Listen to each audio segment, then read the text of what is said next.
My name is Morris J. Litwack.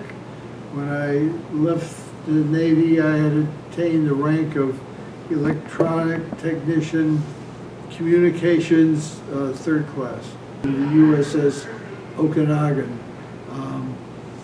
The hull number was APA 220, APA 220, and the APA stood for Attack Transport. It was a ship that carried these smaller Higgins boats, like you see John Wayne storming the shore with other Marines. The square-looking boat would go into shore and drop.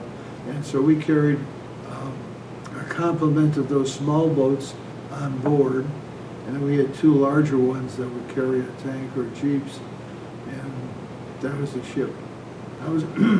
I and my other people in my company, we maintained the electronic equipment on the ship, which is different than electrical.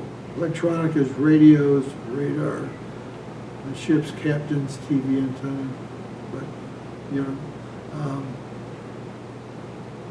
know, because it was Cold War and technically peacetime, we exercised. We ran exercises up and down the California coast, and then periodically they would go into the Western Pacific. They would cruise overseas to Guam and Japan and Okinawa, and I was never on one of those cruises, but I was shipboard for exercises along the Pacific coast. We would typically load up a quantity of Marines, United States Marines, and again, I don't have numbers, I don't know how many 100 guys that we load up with their combat equipment and cram them into really tight living quarters.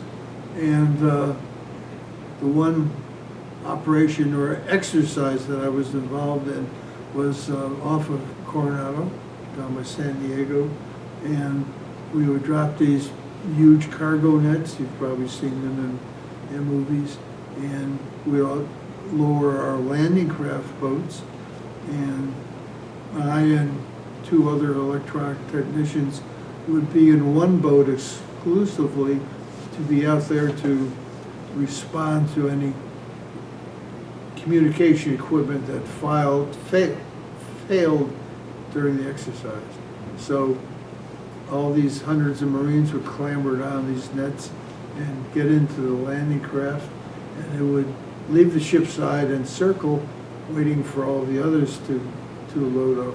And just to mention, if you're carrying a lot of equipment and heavy boots and clothing, going up and down the net is something of an effort. But young kids, I was a young kid, you don't think of that. It was no big deal.